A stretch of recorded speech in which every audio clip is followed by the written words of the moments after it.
Good morning everyone. In today's lecture we are going to refer to object or a consideration unlawful in a part. In a previous lecture we have covered the topic of opposed to public policy, that is agreement which will be regarded as opposed to public policy and will be void. Just we'll go through that and we'll start with our new topic. Now here on your screen you can see this object or consideration unlawful in part. We have already seen that these are some of the agreement which will be regarded as void on account of unlawful consideration or unlawful object, that is forbidden by law, defeat the provision of law, if any agreement which are of fraudulent nature, any agreement which involve injury to the person or property, or which are immoral, and these are some of the agreement which will be regarded as opposed to public policy. Under that we have seen trading with alien enemy, that is किसी country के साथ अगर अपने country का war चालू है तो उस कंट्री के सिटीजन के साथ you cannot carry out any kind of an trade.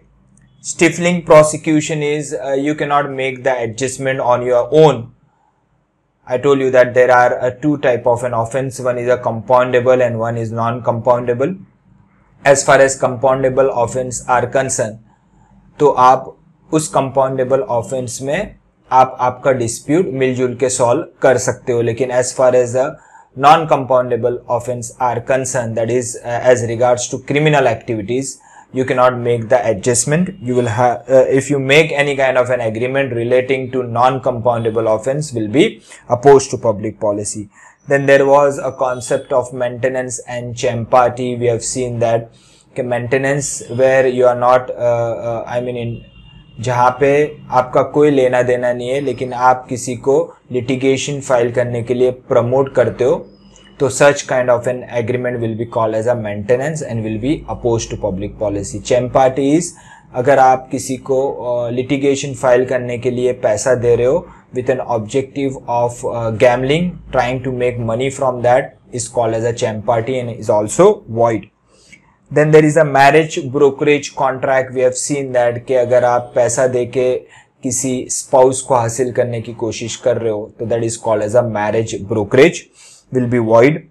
Agreement creating monopoly, you can't create a monopoly. There is one of the MRTP Act जिसमें अगर आप ऐसा कुछ करते हो तो वो illegal माना जाएगा. Sale of public office, traffic in public offices where you are trying to get a job by paying money in a government office, or otherwise you are trying to get an award by paying the money, will be void. Interest opposed to duties where you are getting a salary for carrying out your job, but where you are not carrying out your job but you are looking for your own benefit, आप आपके benefit का सोच रहे हो rather than carrying out your duty, will be void. Then there is interfering with the course of justice, यानी आप interfere कर रहे हो, आप किसी के लॉ को कैरी आउट करने के लिए आप किसी को ब्राइब दे रहे हो या किसी का जज का जजमेंट आप आपके फेवर में लेने की कोशिश कर रहे हो, तो that is called as an interference with the course of justice. This was a topic of study in the previous lecture. In today's lecture we are going to refer to further topic what it has been given. What is the position if the same agreement contain both legal and illegal term, that is it is partly legal and partly illegal. Previous lecture में अपन ने देखा था कि where the entire consideration or entire object is regarded as unlawful, so entire agreement is void. लेकिन उस agreement का क्या जिसमें a part of the things is valid and other part is invalid or unlawful. There is every possibility that there may be a one consideration for carrying out a several object, या there may be a several consideration for carrying out a one object. हो सकता है कि अगर मैं suppose आपको एक contract दे रहा हूँ 10 लाख रुपए का और जिसमें मैं आपको बोलता हूँ कि you will have to carry out n number of work, building का कंस्ट्रक्शन भी करना है, आपको उसके अंदर का इंटीरियर भी डिज़ाइन करके देना है, आपको इलेक्ट्रिक फिटिंग भी करना है, और यहाँ पे there are n number of objects, और एक कंसिडरेशन है जो 10 लाख रुपए मैं आपको दूंगा। या फिर देर इज एवरी पॉसिबिलिटी कि एक सिंगल ऑब्जेक्ट है, एक ही काम करना है, लेकिन consideration are divided in part, that means part में मैं आपको पेमेंट दूंगा। अब the crux of the topic of today study is के अगर ये सेवरल कंसिडरेशन या सेवरल ऑब्जेक्ट में से कुछ ऑब्जेक्ट अनलॉफुल है, कुछ ऑब्जेक्ट लॉफुल है, या कुछ लॉ कंसिडरेशन के पार्ट लॉफुल है और कुछ कंसिडरेशन के पार्ट अनलॉफुल है, तो कॉन्ट्रैक्ट या एग्रीमेंट का क्या होगा? तो that we are going to refer today. What it has been said, section 24, section 57 and 58 of the Contract Act provide for such cases. Accordingly, if the object or a consideration is partially unlawful, the following rules will be applied. Now, what are the rules? अगर part of the consideration या फिर part of the object अगर unlawful है, तो उसका outcome क्या होगा? That we are going to refer today. What they are given? First one, when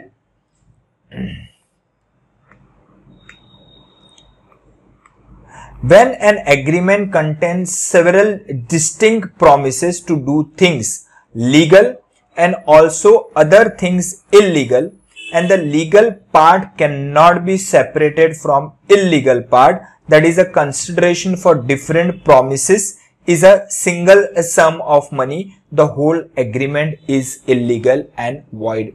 What it says कि एक एग्रीमेंट आपने बनाया है जिसमें बोला गया है कि मैं ये भी कर सकता हूँ, ये भी कर सकता हूँ, दोनों भी कर सकता हूँ, और ये पर्टिकुलर प्रॉमिस के लिए you are going to give me rupees 10,000, 15,000, 20,000, but it has not been decided that जो भी पैसा आप मुझे दे रहे हो, for example you are giving me 20,000 rupees for that particular work, तो इट इज नॉट डिसाइडेड कि 20,000 में से आप ए और बी ऐसे दो काम करने वाले हो, तो ए काम के लिए आप मुझे 20,000 में से कितना दोगे और बी काम के लिए आप 20,000 में से कितना दोगे, ये डिसाइडेड नहीं है। उन्होंने बोला है कि ये ए और बी दोनों काम के लिए आप मुझे 20,000 रुपीज दोगे। जैसे कि आई टोल्ड यू दैट कि there are different object and a single consideration, जैसे कि यहाँ पे घर का कंस्ट्रक्शन भी करना है, इलेक्ट्रिक फिटिंग भी करना है, इंटीरियर भी डिजाइन करना है, और ये सभी काम के लिए there are 3 work A B and C,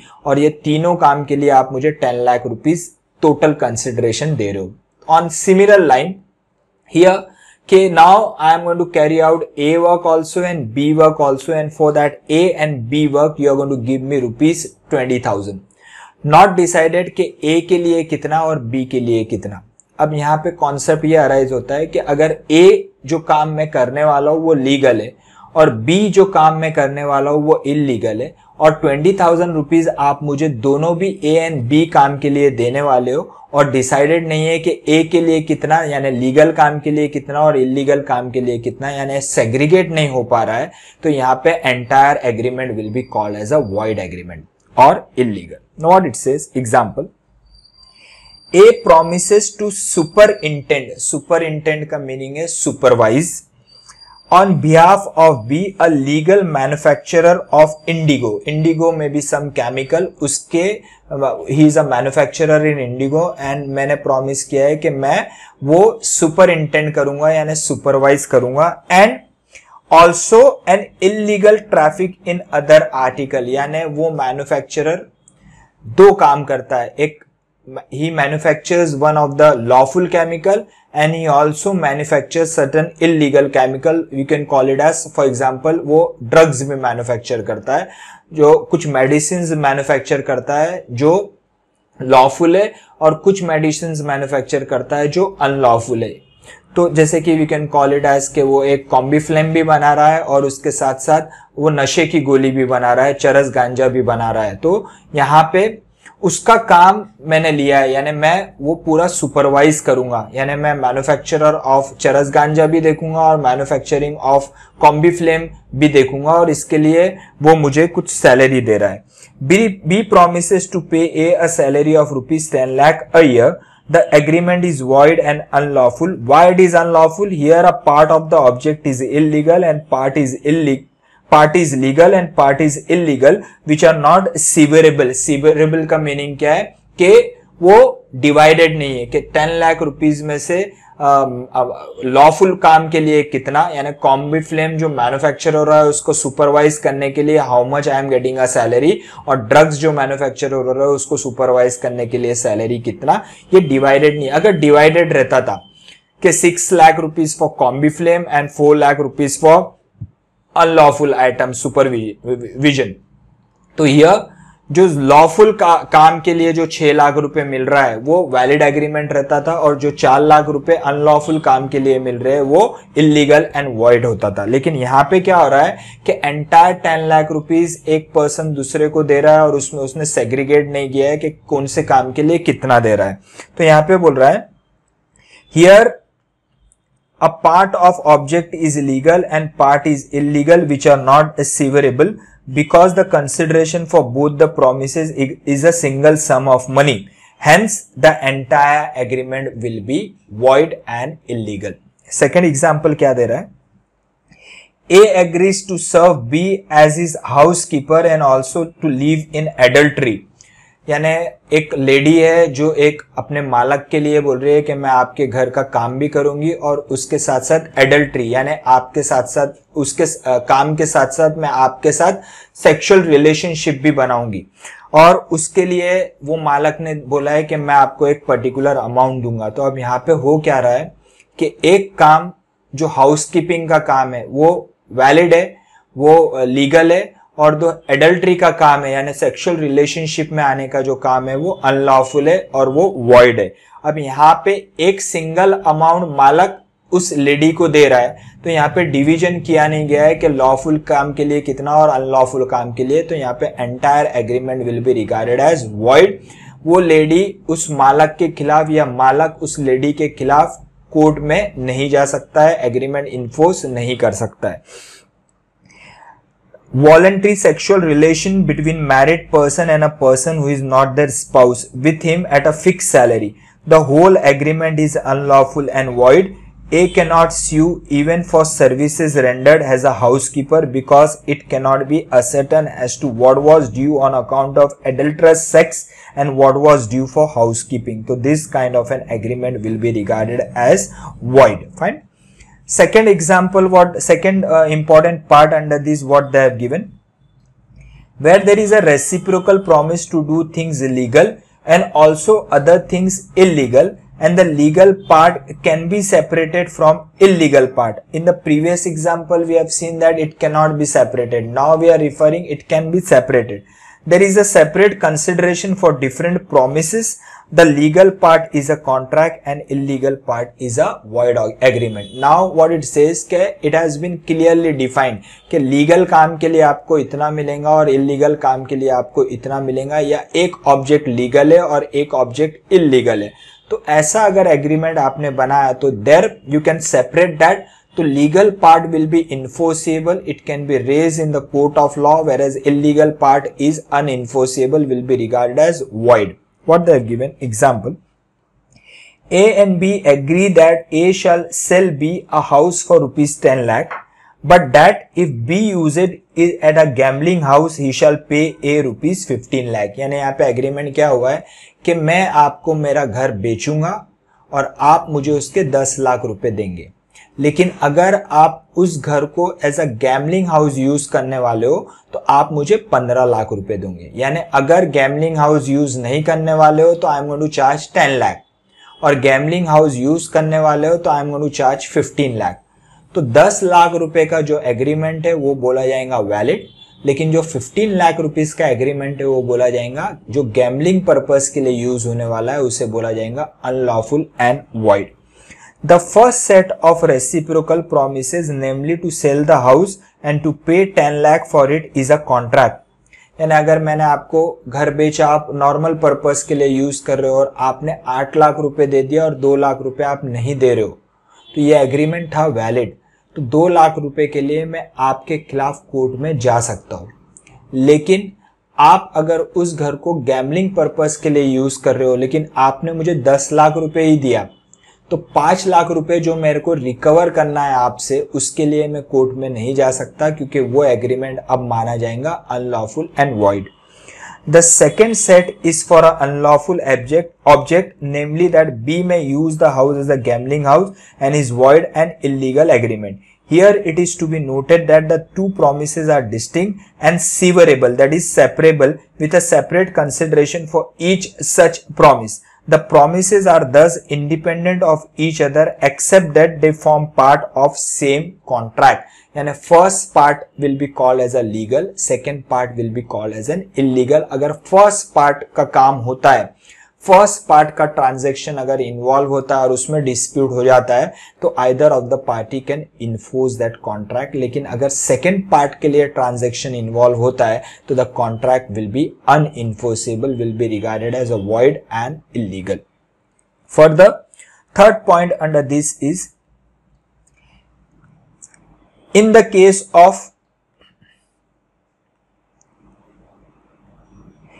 case of alternative promise, one branch of which is legal and other illegal, the legal branch alone can be enforced. यानी यहाँ पे क्या बोल रहा है कि अगर आपने इतना पैसा दिया तो मैं आपके लिए ये भी काम कर सकता हूं या फिर दूसरा काम भी कर सकता हूं. ए काम भी कर सकता हूं और बी काम भी कर सकता हूं. जब अगर ए काम मैं बोलता हूं कि वो लॉफुल काम है और बी काम यानी दूसरा काम अगर मैं करता हूं वो अनलॉफुल है, तो जो ए काम के लिए अगर मैं प्रॉमिस आपको यानी ए बी या फिर बी बी अल्टरनेटिव दोनों काम आपके लिए मैं कर सकता हूं, तो जो काम लॉफुल है उससे related agreement will be valid. जो काम अनलॉफुल है उससे related agreement will be void. Fine. Now what it says, example, A and B agree that A shall pay to B ₹1000. मैं आपको 1000 रुपीज दूंगा और आप मेरे लिए क्या करोगे? For which B shall afterward deliver to A either rice or smuggle opium, that is a drugs. This is a valid contract to deliver a rice and avoid an unlawful agreement as to opium. मैं आपको 1000 rupees दूंगा और उसके बदले में मुझे आप rice या फिर राइस नहीं जमेगा तो you can also supply me the drugs. तो अगर आप मुझे राइस देते हो तो मुझे आपको 1000 रुपीज देना पड़ेगा, because the agreement is valid and enforceable in the court of. लेकिन अगर मैं आपको 1000 रुपीज देता हूं और उसके बदले में आपने जितना किलो मुझे ड्रग्स प्रॉमिस किया था उससे कम देते हो, तो वो एग्रीमेंट हो जाएगा इनवैलिड या फिर वॉइड एंड इलीगल, वो इन्फोर्सेबल नहीं रहेगा. आपने मुझे प्रॉमिस किया है कि मैं आपको 1000 रुपीज दूंगा और आप मुझे उसमें 20 ग्राम्स ड्रग्स दोगे, लेकिन अब आप 10 ग्राम्स ही दे रहे हो, तो क्या आपके खिलाफ मैं कोर्ट में जा सकता हूं? नहीं, क्योंकि वो एग्रीमेंट अब हो जाएगा illegal and void. Now next topic under this is a void agreement. Void agreement we have already referred under section 2G in the initial lectures. Void agreement क्या है कि ऐसा agreement जो आप कोर्ट में घसीट नहीं सकते हो अगर dispute arise होता है तो. अपन ने we have already referred that agreement may be void or may be void ab initio. May be void means at the start it was valid and later on it converted into void. और void ab initio का meaning क्या है कि from the start itself it is void, that is called as a void ab initio. In both the cases we have seen that the contract will become unenforceable or agreement will become unenforceable. However, there are certain additional agreements which are expressly declared as void by the court of law. यानी court ने कुछ agreement को expressly law books में declare किया है कि आप ऐसे एग्रीमेंट नहीं कर सकते हो, और अगर आप करते हो तो उसकी कोई भी मान्यता नहीं रहेगी, कोई भी वैलिडिटी नहीं रहेगी. It will be regarded as a void agreement. We will refer that. First will just revise the definition of void agreement detail में. What they have given, an agreement not enforceable by law is said to be void as per section 2G. We have already dealt with the following types of void agreement in the preceding chapters and will not therefore discuss them here again. What are those agreements? Section 11, agreement by a minor or a person of unsound mind. agreement made under a bilateral mistake of fact material to an agreement. We have already seen that bilateral mistake as to the fact, subject matter. Both the parties का अगर mistake हो रहा है subject matter से related, तो those particular agreement का outcome क्या होगा? It will be regarded as void. Unilateral अगर mistake है तो उसमें we have seen that के agreement may be valid, may be void, may be voidable. But in the case of bilateral mistake as regard to the subject matter of the contract, the agreement are regarded as void as per section 20. Agreement of which the consideration or object is unlawful. In the previous lecture we have already seen कि अगर consideration और या फिर object अगर unlawful है तो agreement will be regarded as void. Agreement of which the consideration or object is unlawful in part and the illegal part cannot be separated from legal part. Just now we have seen that कि अगर inseparable है दोनों भी, legal part cannot be separated from illegal part, then the entire contract will be regarded as void. Agreement made without a consideration. If there is any agreement we have made without consideration, that agreement will be regarded as void. I hope you remember the exception to the rule no consideration, no contract. शायद याद होगा आप लोगों को. We have already seen that registered agreement. अगर natural love and affection से आप किसी को कुछ चीज दे रहे हो और एग्रीमेंट को रजिस्टर्ड करा रहे हो तो even without consideration it will be regarded as valid. Then we have seen that no consideration, no contract का exception, charity, bailment, creation of agency. Then we have seen that payment as regards to time barred debt. Then compensation for voluntary services. These were all example of exception to the rule no consideration, no contract. इसके अलावा we have seen that कि अगर इसके अलावा कोई भी agreement या contract है विदाउट कंसिडरेशन तो वो एग्रीमेंट की वैलिडिटी नहीं रहेगी, वो एग्रीमेंट वैलिड नहीं माना जाएगा. तो consideration that is a quid pro Q is one of the essential element of valid contract. Apart from this, there are certain agreement which are expressly declared as void by the court of law that we are going to study today. What are those things? We will see this. The last essentials of a valid contract as declared by section 10 is that it must not be one which is expressly declared to be void. There arises a question as to what are expressly declared void agreement. The following agreements have been expressly declared to be void. These are the agreement which are expressly declared to be void, which we are going to refer today. What they have given. One by one we are going to refer this. Agreement in restraint of marriage.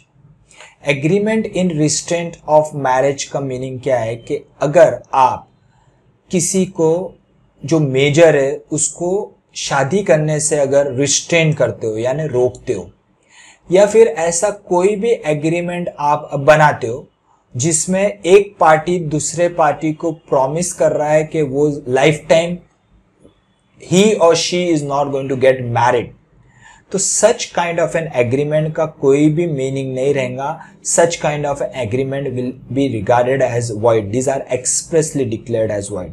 यानी मैं आपको कोई agreement में बांध नहीं सकता हूं जिससे ये लिखा जाए, आप लिख के देते हो मुझे कि आप लाइफ टाइम शादी नहीं करोगे. लेकिन अगर आप ऐसा एग्रीमेंट करते हो कि मैं सिर्फ आपसे ही शादी करूंगा तो such kind of an agreement will be regarded as valid. However, अगर ऐसा लिख के देते हो कि मैं लाइफ टाइम शादी नहीं करूंगा तो such kind of an agreement की कोई भी वैलिडिटी नहीं रहेगी. It will be regarded as void. They are expressly declared as void. Now what they have given?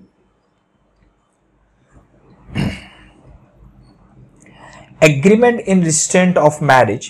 Every individual enjoys the freedom to marry and so accordingly to section 26 of the Contract Act, every agreement in restraint of marriage of a person other than the minor is void. हालांकि major के बारे में बोला है, minor के बारे में ऐसे एग्रीमेंट आप बना सकते हो दैट विल बी वैलिड, क्योंकि ऑलरेडी चाइल्ड मैरिज एक्ट है जिसमें बोला गया है कि माइनर का शादी आप नहीं कर सकते हो।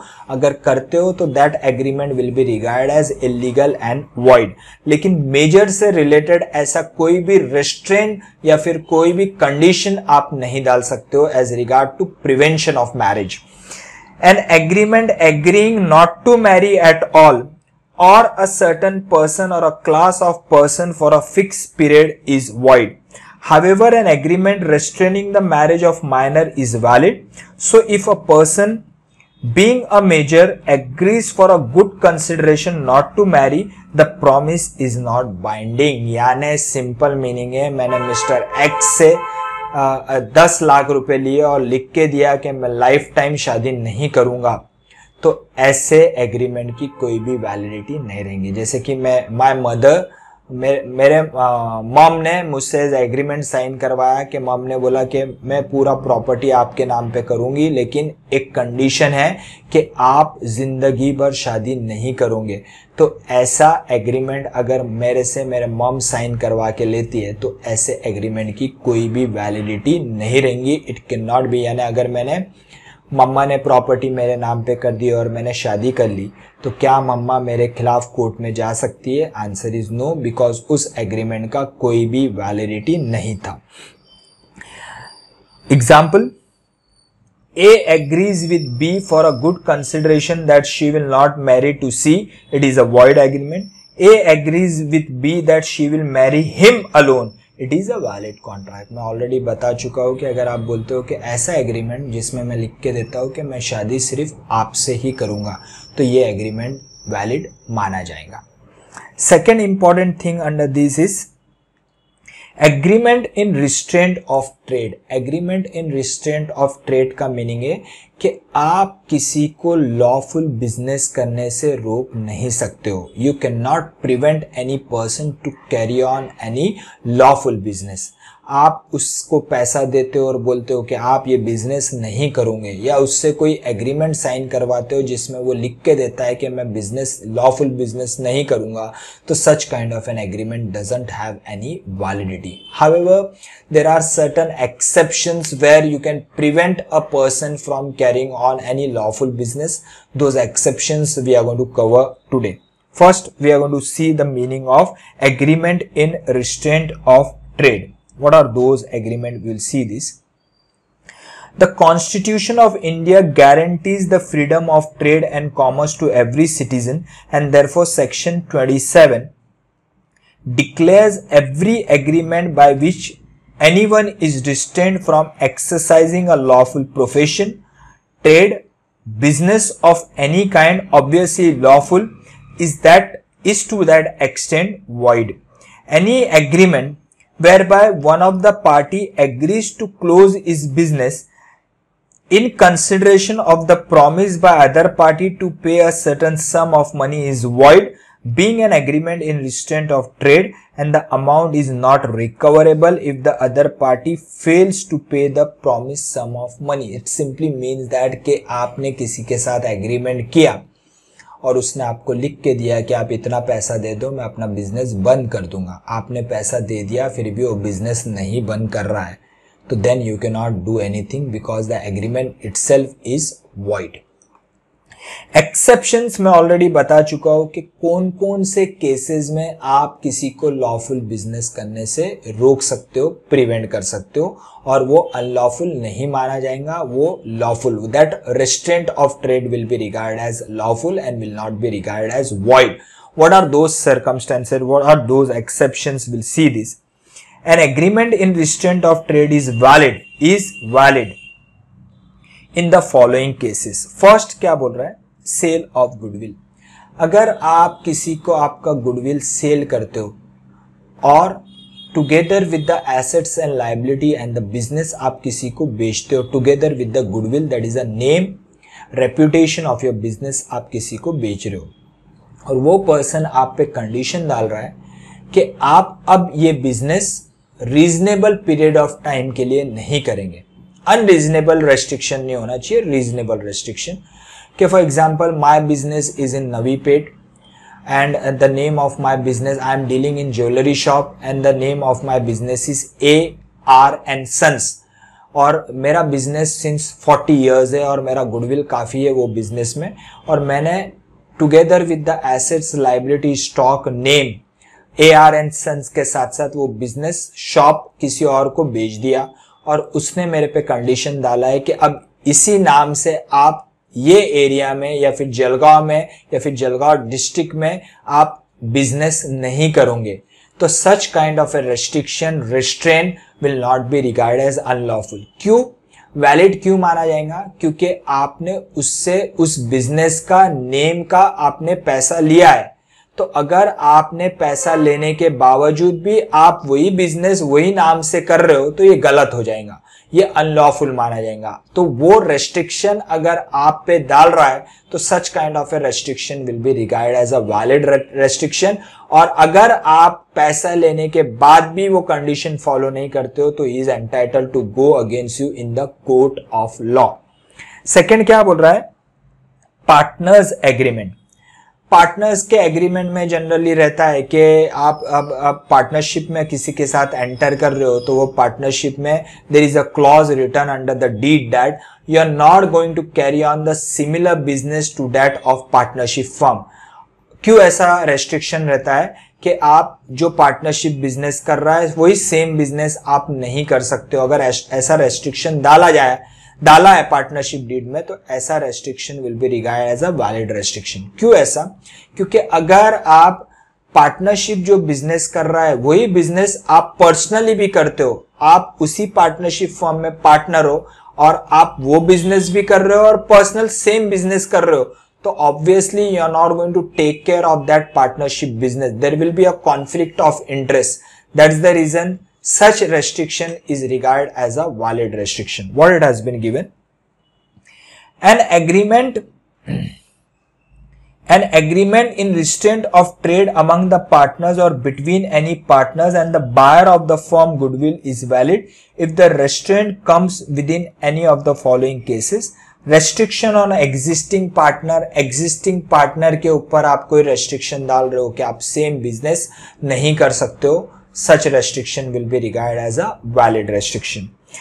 Restriction on an outgoing partner, अगर कोई particular partner partnership firm में से retired हो रहा है और आप उस पर restriction डाल रहे हो कि आप जो partnership firm business कर रहा है वही same business आप 2 years तक नहीं कर सकते हो, partnership firm का आप नाम use नहीं कर सकते हो, पार्टनरशिप फर्म के जो एग्जिस्टिंग कस्टमर है उनको आप सॉलिसिट नहीं कर सकते हो। सॉलिसिट का मीनिंग है आप उनको बहका नहीं सकते हो, आप उनको कुछ चीज हमारे अगेंस्ट में बात नहीं कर सकते हो। तो इस तरीके के restriction are regarded as a valid restriction, but these restriction should be reasonable.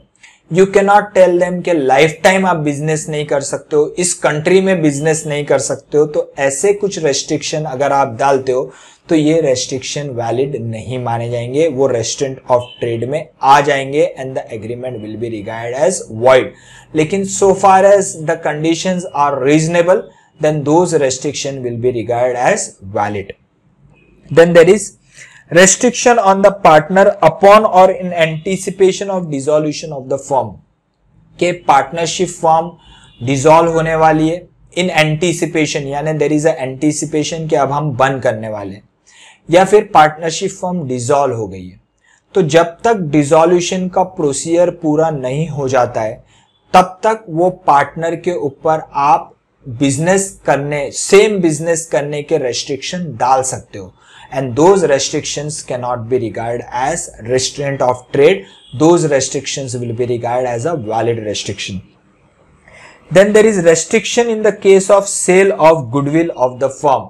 अगर आप किसी को पार्टनरशिप फर्म का टुगेदर विद द बिजनेस या आपका नाम किसी और को आप बेच रहे हो, तो वो पर्टिकुलर पर्सन जिसने आपका गुडविल परचेस किया है वो पार्टनरशिप फर्म पे रेस्ट्रिक्शन डाल सकता है कि वो सेम बिजनेस या सेम नेम यूज नहीं करेगा, सिमिलर टू पॉइंट नंबर 1 जो सेल ऑफ गुडविल में we have already seen that. तो such kind of a restriction will be regarded as a valid restriction.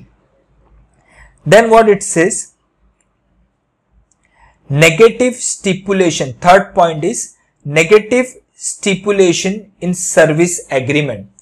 अगर आपके पास कोई काम कर रहा है और उसके ऊपर अगर आप रेस्ट्रिक्शंस डालते हो कि जब तक आप मेरे साथ एसोसिएटेड हो, जब तक आप माय एम्प्लॉय हो, मेरे एम्प्लॉय हो, आप खुद ये बिजनेस नहीं कर सकते हो या फिर किसी और के यहाँ आप ये काम नहीं कर सकते हो। जैसे कि I am a chartered accountant and I have appointed one of the junior chartered accountant to look after my work, तो I can put a restriction on him that कि जब तक आप मेरे साथ एसोसिएटेड है, जब तक मैं आपको सैलरी पे कर रहा हूँ, you are on my payroll, जब तक आप आपकी पर्सनल प्रैक्टिस नहीं कर सकते हो। या फिर कोई सीनियर डॉक्टर ने कोई जूनियर डॉक्टर को अपने यहाँ एम्प्लॉयमेंट दिया है और उसको सैलरी दे रहा है, तो सीनियर डॉक्टर उस जूनियर डॉक्टर के यहाँ जूनियर डॉक्टर को के ऊपर रेस्ट्रिक्शन डाल सकता है कि आप पर्सनल प्रैक्टिस नहीं कर सकते हो। तो ऐसा restriction are a valid restriction. These restrictions can not be regard as a restraint of trade.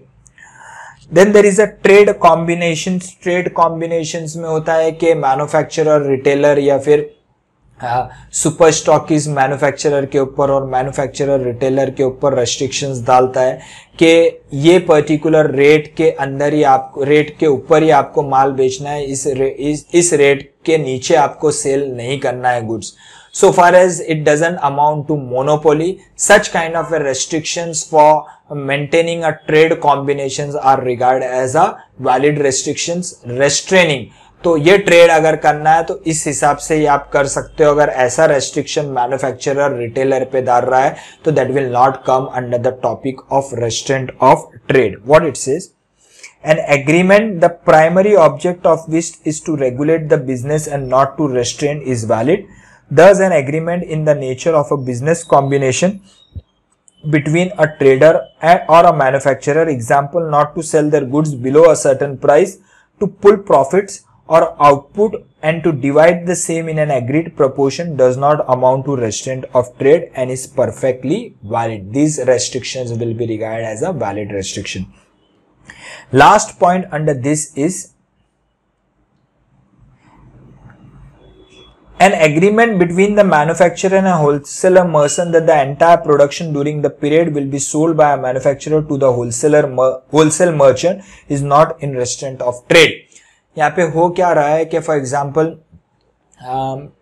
मैं एक फायर क्रैकर्स डीलर हूँ और मैंने क्या किया कि मैंने एक शिवाकाशी में you generally see that they are the manufacturer of the it is a hub of manufacturing for crackers. तो मैंने एक कंपनी को बोला है कि I am going to give you 1 crore rupees, लेकिन जितना प्रोडक्शन आपके कंपनी में होगा वो पूरा का पूरा प्रोडक्शन आपको मुझे देना पड़ेगा।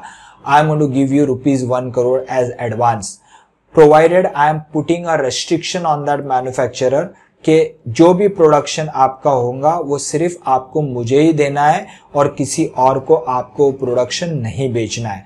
तो such kind of a restrictions are regarded as a valid restriction. It is open for that company. That company can say that कि मुझे आपके 1 करोड़ रुपीज की जरूरत नहीं है, मैं माल बनाऊंगा और मैं बेचूंगा। लेकिन अगर वो 1 करोड़ रुपीज आपसे ले लेता है तो then he has to follow the restriction impose on that particular company and those restriction will not come under the ambit of restraint of trade and it will be regarded as a valid restrictions. What it says, example, an agreement to sell all produce to a certain party with a stipulation that purchaser was bound to accept the whole quantity was held valid because it aimed to promote business and did not restrain it. So such kind of a restriction will be regarded as a valid restriction. Then next topic under this is agreement in restraint of legal proceeding. Agreement in restraint of legal proceedings का meaning ये कि आप किसी को court में जाने से, आप ऐसा एग्रीमेंट नहीं बना सकते हो किसी के साथ जो उसे कोर्ट में जाने से रोकता है। आप अगर एक एग्रीमेंट बनाते हो किसी के साथ कि आप मेरे खिलाफ कोर्ट में कभी जा नहीं सकते हो, तो such kind of an agreement will be regarded as a void agreement. उसकी कोई भी वैलिडिटी नहीं रहेगी।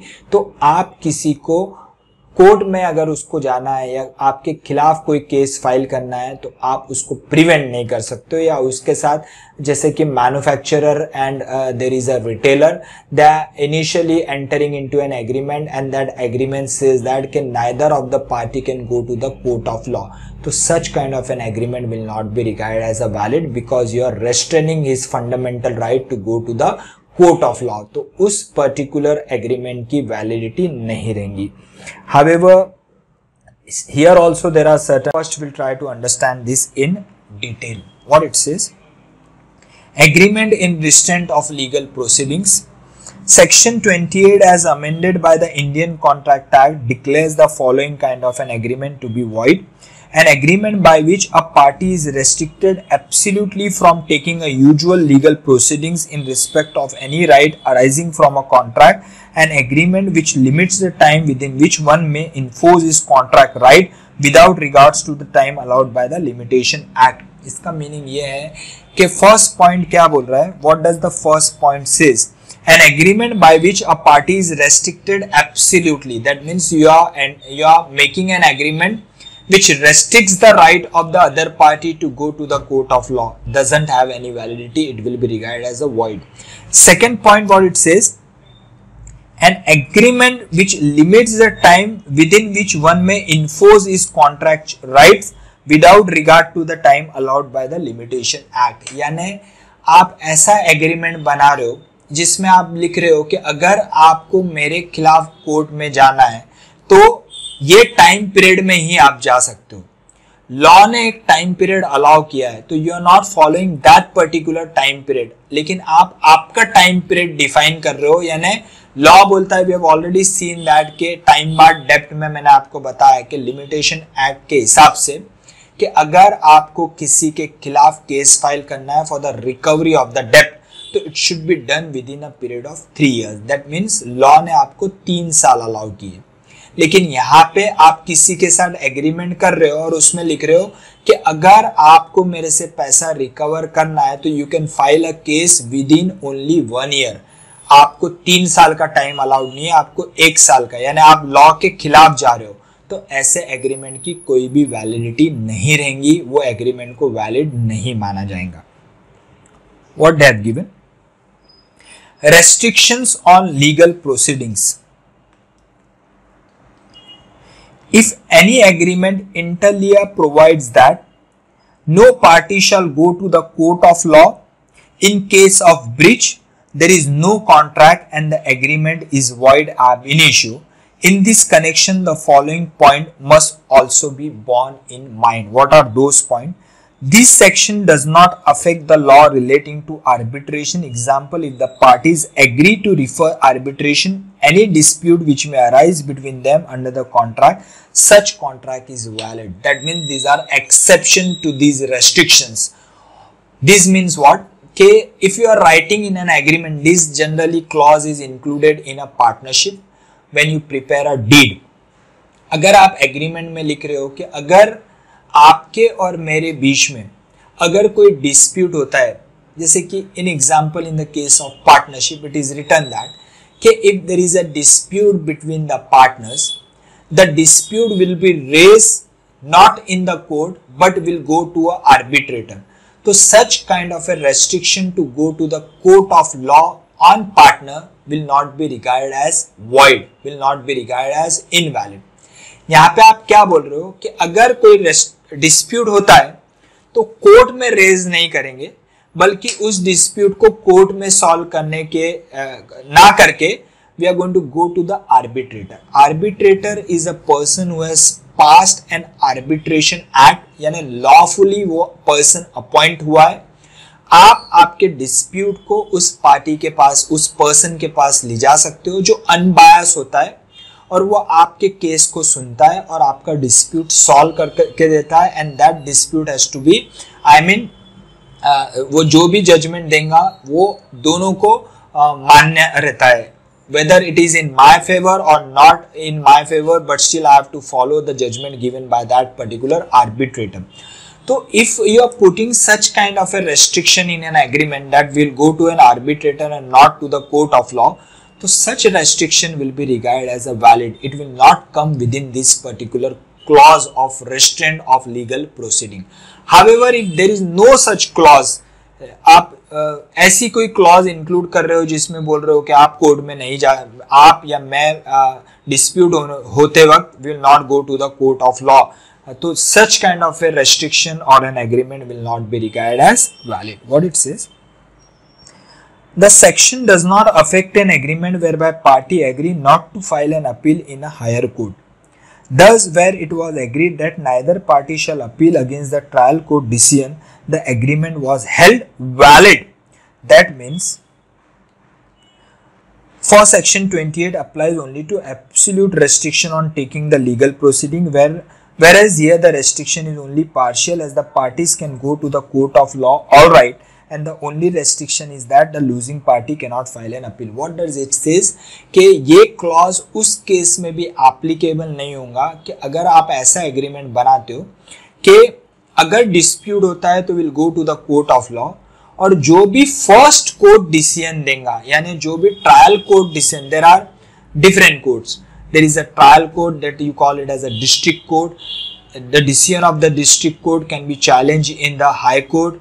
The high court decision can be challenged in the Supreme Court, or a trial court decision can be challenged in a tribunal. Tribunal decision can be challenged in the high court. High court decision can be challenged in the Supreme Court.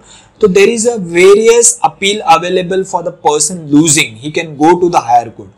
But if you make an agreement which writes that, under which you have written that कि जो trial court judgement देगा वो हम दोनों को applicable रहेगा, वो हमारे फेवर में हो या ना हो, हम फिर इस झगड़े को हायर कोर्ट में नहीं लेके जाएंगे, यानी हायर कोर्ट में अपील दाखिल नहीं करेंगे. तो this kind of an agreement is valid. However it is entirely written that you can not go to the court of law, तो such kind of an agreement will come under this clause restraint of legal proceeding, और उसकी कोई validity नहीं रहेगी. Further, what it says, lastly, this section does not prevent the parties to a contract from selecting one of the two courts which are equally competent to try the suit. Sometime you have seen that कि कुछ bills में it is written that कि bill में ऐसा लिखा हुआ रहता है कि subject to Jalgaon jurisdiction, subject to Lucknow jurisdiction. इसका मीनिंग ये है कि अगर dispute raise करना है तो dispute will be raised only in the Jalgaon court. That means I am a seller, I am a person who is sitting in Jalgaon and selling the goods from Jalgaon. So if I write on my bill that के this invoice के नीचे it will be written that subject to Jalgaon jurisdictions, इसका meaning ये रहेगा कि अगर आपका और मेरा dispute इस प्रोडक्ट से रिलेटेड होता है तो you can go against me or I can go against you, but that dispute has to be raised in Jalgaon district court. You cannot raise this dispute in your court. That means if you are from Mumbai and I am from Jalgaon, और आप मुंबई मेरे से goods लेके जा रहे हो और आपको मेरे खिलाफ कोई केस फाइल करना है तो आपको जलगांव कोर्ट में रेस करना पड़ेगा. तो such kind of a restriction will be regarded as a valid restriction. It cannot be regarded as a invalid, will not be void, it will be valid. Thus, where an agreement provides any litigation arising out of this agreement shall be settled in the High Court of Judicature at Calcutta and in no other court whatsoever, and the defendant file a suit in Agra, whereas the plaintiff brought a suit in Calcutta, it was held that the agreement was binding between the party and it was not open to the defendant to proceed the suit in Agra. तो अगर already मैं बोल चुका हूँ, आई am a seller, मैंने लिख चुका हूँ कि आपको अगर डिस्प्यूट है और आपको केस फाइल करना है तो जलगांव कोर्ट में होगा, कलकत्ता में होगा, लखनऊ में होगा, तो जो बोला गया है वही कोर्ट में डिस्प्यूट रेज हो सकता है, दूसरे कोर्ट में नहीं रेज हो सकता है. तो ऐसा रेस्ट्रिक्शन अगर डालते हो तो वो इनवैलिड नहीं माना जाएगा, वो वैलिड माना जाएगा.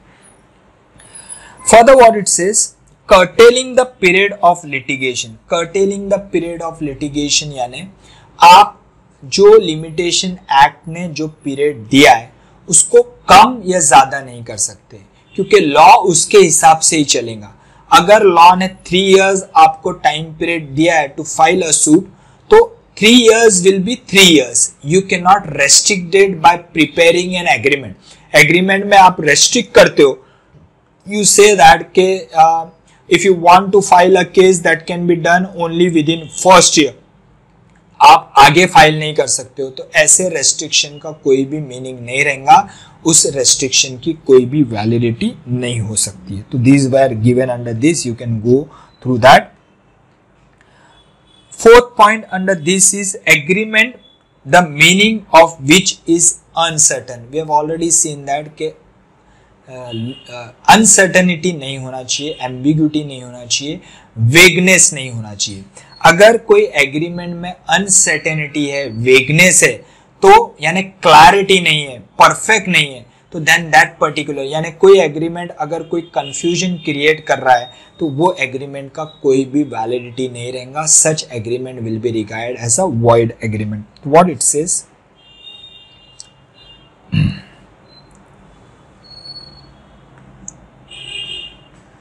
uncertain agreement, agreement the meaning of which is not certain or capable of being made certain are void. Thus, if word used by the party are vague, indefinite, law cannot enforce the agreement. Example, A who deals in variety of oil agree to sell B 100 tons of oil. There is nothing whatsoever to show what kind of oil was intended. The agreement is void for uncertainty. I already told you that we have already done this n number of time कि अगर मैं n number of products में deal कर रहा हूँ तो मुझे clearly specify करना है कि अगर कोई प्रोडक्ट मैं आपको बेचना चाहता हूँ तो किस प्रोडक्ट के बारे में मैं बात कर रहा हूँ. अगर मैं क्लियरली स्पेसिफाई नहीं करता हूँ और इन एम्बिग्यूटी, इन कंफ्यूजन आप मेरे साथ कोई कॉन्ट्रैक्ट करते हो, मैं बोल कुछ और रहा हूँ, आप समझ कुछ और रहे हैं, मैं प्रोडक्ट ए की बात कर रहा हूँ, आप प्रोडक्ट बी के बारे में समझ रहे हो.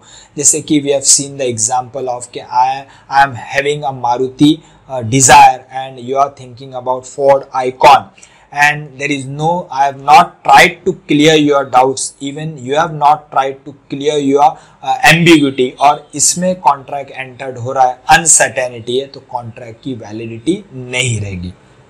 What it further says, further an agreement to enter into an agreement in future is void for uncertainty unless all the terms of proposed agreement are agreed expressly or implicitly. यानी you are preparing an agreement which writes that कि हम agreement कर रहे हैं कि हम future में agreement बनाएंगे, तो this is a full agreement, this is a void agreement. However there is a concept of future contract और फॉरवर्ड कॉन्ट्रैक्ट. फॉरवर्ड कॉन्ट्रैक्ट और फ्यूचर कॉन्ट्रैक्ट में ये होता है कि आप एक प्राइस डिसाइड करते हो जो प्राइस पे आप फ्यूचर में कॉन्ट्रैक्ट एंटर करोगे in order to avoid the fluctuation of the price. Generally this happens in those kind of a product where there is a regular fluctuation in price, for example gold, in case of silver. In this kind of an agreement you can see that कि every day the price changes. तो अगर मैं यहाँ पे एक forward contract आपके साथ करता हूँ जिसमें मैं लिखता हूँ कि मैं आपको इतना किलो सोना ये डेट पे ये प्राइस पे दूंगा और आप मुझसे परचेज करोगे 22 कैरेट गोल्ड, तो such kind of an agreement are called as a forward contract where the price conditions are decided as on today. So such kind of an agreement will not come under the category of uncertain agreement and those agreement will be valid. However, if you write something like this कि आज हम agreement कर रहे हैं कि हम future में agreement बनाएंगे, तो this is a full agreement and it will have no it will have no validity. It will be regarded as a void. Next topic under this is agreement by way of wager. Agreement by way of wager is a broad topic that we are going to cover in detail in the next coming class. लेकिन for the time being मैं आपको बता देता हूँ wager का meaning है betting. Betting means what कि एक पार्टी और दोनों का probability 50-50 होता है, जहाँ पे one party enter into an agreement with the other and the party may either win or either lose. जैसे कि example I say that कि today it's going to rain in the evening. आप बोलते हो कि आज बारिश नहीं होने वाला, मैं बोलता हूँ कि बारिश होगा, आप बोलते हो लगा लो एक बेट कि अगर बारिश होता है तो you are going to give me 10,000 rupees. और अगर मैं बोलता हूँ कि बारिश, अगर मैं बोल रहा हूँ कि होगा और अगर नहीं होता है तो मैं आपको 10,000 रुपये दूंगा। आप बोल रहे हो कि अगर होता है तो आप मुझे 10,000 रुपये दोगे, और मैं बोलता हूँ कि बारिश अगर नहीं होता है तो मैं 10,000 रुपये दूंगा। तो यहाँ पे such kind of an agreement is called as a wager agreement. Wager का मीनिंग है bet. Parties, you can see that कि here both of us are not interested in that rainfall, what we are interested in prize money, that means I am only interested in that rupees 10,000, you are also interested in 10,000, we are not at all interested कि बारिश होगा कि नहीं होगा। Similarly cricket bookies, they are interested in price betting, वहाँ पे they are not interested कि India जीतेंगी India हारेंगी। अगर match is between India and England या फिर match is between India and Pakistan, those people are not interested whether India is going to win or lose, they are only interested कि उन्होंने उस winning या उस losing पे जो बेट लगाया है उसमें, अगर वो बोलता है कि today India is going to lose, तो उसका इंटरेस्ट इंडिया जीत रही है हार रही, उसका इंटरेस्ट सिर्फ ये है कि इंडिया हारनी चाहिए और उसको उसका पैसा मिलना चाहिए। अगर मैं बोलता हूँ कि आज इंडिया जीतेंगी तो मेरा, आई एम नॉट ए राष्ट्रभक्त नहीं हूं मैं, मुझे वो इंटरेस्ट नहीं है कि इंडिया जीत, मुझे इंटरेस्ट है कि इंडिया जीतना चाहिए। क्यों जीतना चाहिए? Not because I am a राष्ट्रभक्त, here I am interested because मैंने उस बेटिंग पे पैसा लगाया, इंडिया जीतने पे पैसा लगाया, मैंने 20 लाख रुपए लगाए। तो here I want India to win, not because I love my country, here I want India to win just because मेरा उस पे 20 लाख रुपए का बेट लगा है। तो such kind of a agreement are called as a wagering agreement, और वो एग्रीमेंट को आप कोर्ट में इन्फोर्स नहीं कर सकते हो। They are unlawful, or in some of the cases it is unlawful, in some of the cases it is called as an unlawful and void, दोनों भी, unlawful भी void भी। लेकिन कुछ केसेस में उसको सिर्फ void बोला गया और कुछ केसेस में उसको void unlawful दोनों बोला गया है। जैसे कि अगर लॉटरी का बिजनेस, लॉटरी भी एक टाइप का बेटिंग है, तो कुछ स्टेट के अंदर उसको दोनों भी बोला गया है, void and unlawful, और कुछ स्टेट में उसको सिर्फ void बोला गया है। मेरा ऑब्जेक्टिव यहाँ पे इंपॉर्टेंट क्यों है कि क्या फर्क पड़ता है आपके माइंड में आ रहा है कि वॉइड और अनलॉफुल और सिर्फ वॉइड, क्योंकि अगर वॉइड एंड अनलॉफुल है तो वी हैव सीन दैट कि अगर अनलॉफुल से रिलेटेड अगर कोई ट्रांजैक्शन है तो वो भी अनलॉफुल माने जाएंगे, लेकिन अगर सिर्फ वो वॉइड है तो उससे रिलेटेड एग्रीमेंट में not be void, it may be valid. जैसे कि अगर आपने लॉटरी का बिजनेस अगर एक स्टेट में वॉइड एंड अनलॉफुल माना है और लॉटरी पे पैसा लगाने के लिए अगर आपने किसी से लोन लिया तो that is a related transaction. अगर उस स्टेट के अंदर वो चीज अगर अनलॉफुल बोला गया है तो वो आपने जिससे लोन लिया है वो ट्रांजैक्शन भी अनलॉफुल हो जाएगा। लेकिन अगर सिर्फ वॉइड बोला गया है तो उस केस में अगर आपने किसी से लोन लिया है तो उस केस वो एग्रीमेंट विल बी वैलिड, वो लोन आपको चुकाना पड़ेगा, रिटर्न देना पड़ेगा। तो वेजरिंग एग्रीमेंट का सिंपल मीनिंग क्या है कि ये फ्यूचर पे डिपेंड है, अनसर्टेनिटी है। फ्यूचर पे क्यों डिपेंड है कि अभी जैसा मैं बोल रहा हूँ कि इवनिंग में बारिश होगा या नहीं होगा, तो होगा तो आप मुझे पैसा देंगे, नहीं होगा तो मैं आपको पैसा दूंगा, तो ये फ्यूचर पे डिपेंड है। अनसर्टन है, वहां पे क्या है, it is uncertain, it is not fix, आपके कंट्रोल में नहीं है। It's not like a tab, आपने ऑन कर दिया और बारिश आ जाएगा, वो आपके कंट्रोल में नहीं है, वो अनसर्टन है। तो such kind of an agreement will be regarded as a void agreement and these agreement are called as a wagering agreement. Detail में वेजरिंग एग्रीमेंट का we are going to cover the part in detail in the coming lecture, next lecture. उसके अलावा there is agreement contingent on impossible event. Contingent on impossible event का meaning क्या है, dependent on impossible, यानी अगर आप कोई एग्रीमेंट करते हो और वो इम्पॉसिबल इवेंट है यानी हो नहीं सकता है। जैसे कि अगर मैं बोलता हूं कि अगर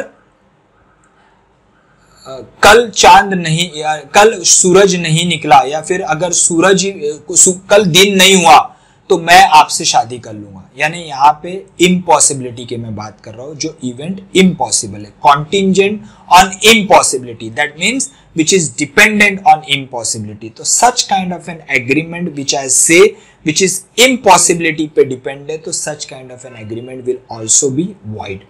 उसके बाद लास्ट में वो क्या बोल रहा है, agreement to do impossible act. Agreement to do impossible act यानी कोई भी एग्रीमेंट आप एंटर कर रहे हो जो पॉसिबल नहीं है. मैं बोल रहा हूँ कि you give me 10 lakh rupees और मैं आपको आपका डॉग जो मर गया है उसको मैं जिंदा करके दूंगा, आप मुझे 10 लाख रुपए दो. आपको आपके डॉग से बहुत लगाव है और आप बहुत मुश्किल में हो, आपका डॉग मर गया है, आप गिव मी 10 लाख, मैं उसको जिंदा कर देता हूँ. तो this is an impossible act. If you are entering in such kind of an agreement will be called as void. So these are some of the agreement which are expressly declared as void by the court of law. तो wagering agreement मैं आपको बता रहा था कि wagering agreement betting agreement है. उसमें कौन कौन से टाइप के एग्रीमेंट कवर होंगे और कौन कौन से टाइप के agreement may be valid, may be void, may be unlawful, that we are going to cover in the next lecture. I hope you have enjoyed the lecture, you have understood each and every point under this particular unit. Still, if you have any doubt, please ask me. I'm going to solve all your doubts. Bye everyone.